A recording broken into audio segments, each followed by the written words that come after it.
Hey, just as a quick, how much did we pay for the survey work? Let me see. Actually, let me pull it up in the checkbook. That's the easiest way.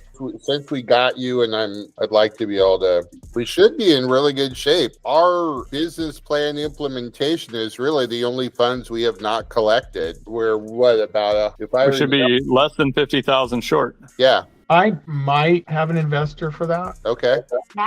I need to sit down and kind of go through the underwriting with you guys again to see, what this looks like as far as selling it to him. He's my personal chiropractor and becoming a friend, and I just need to look at it a little bit more just to, see how things are going. It looks like we're doing great, but I want to make sure I can say that to him if I'm going to ask him to donate money. It's kind of hard for his first investment to be clean across the country. So, Sure. But he's a really great guy. So Awesome. He's approached me like a couple weeks ago, and I had just kicked the ball to him like a couple months before, so he hasn't forgot what I'm doing. He's like, hey, you still got some deals open? I'd really like to do some investing. I'm like, wow. In his brain, kind of the way mine was, John, when I came back to you, Yeah. he doesn't see real estate as really a way to lose money. I mean, your capital, right? And I have to kind of educate him on that, right? That you can lose capital. But I'm sure he's accredited. Okay. I'd be surprised if he wasn't. So. Yeah. So, Well, I think we're in relatively decent shape with this transaction. I feel like we are too. I feel like things are going pretty well. I just sit down and look at it a little bit more. So when I sell it to him, I kind of tell him what's going on.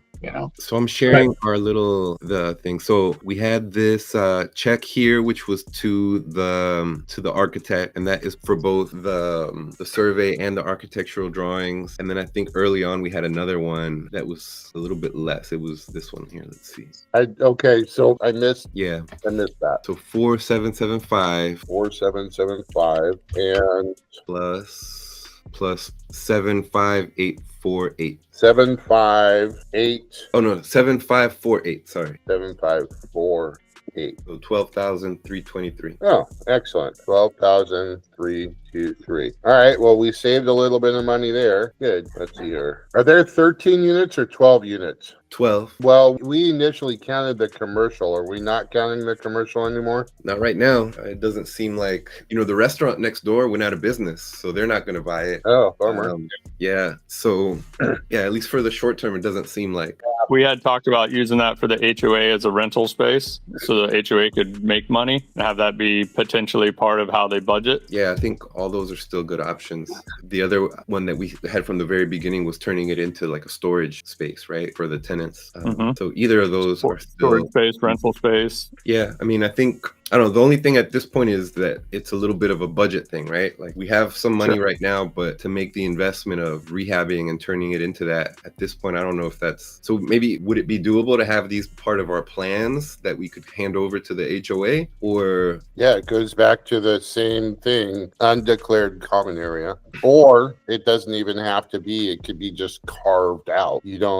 Everything above the first floor is common area, and we keep that commercial, quote unquote, commercial space for ourselves. Like just call it a unit that we own, and then that's it. Yeah, it's possible. Yeah. So I think again that matters right now in terms of whether or not we're going to include it in the application as a. I think what the lawyer had discussed was what you described, was having it as an undeclared common area for now, and then we can make those decisions as we go and as we start selling units, and maybe it is better in our interest to just keep it and try to sell it or try to lease it in the long term or something like that. Yeah. In the original underwriting, there's that one common commercial space. So I have that earmarked already. Okay. So I guess the only question is just how aggressive we want to be with it, right? Like for me, I feel in one sense, I feel really frustrated with how long it's taken to get this application done. Like I wanted it in April, right? Like, so we could just submit it and get our approval to the condo. Yeah. And I'm frustrated with how slow it's been. But on the other hand, like adding things like what to do with this is probably a good time we can make some decisions about it, about how to move forward. But it's also, we don't necessarily have to make the decision right now. We can kind of have it as an undeclared space and continue to see what interest is out there. Again, I had hoped that business next door would buy it. And then I saw the headline in the news that he went out of business. So that's a bummer.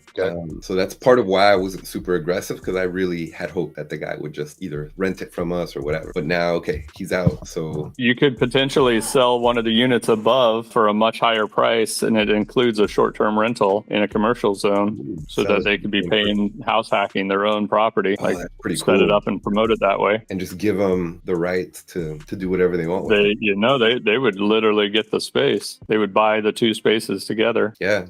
And I think when that realtor, they estimated the value of that whole ground floor at like $100,000, which I don't know.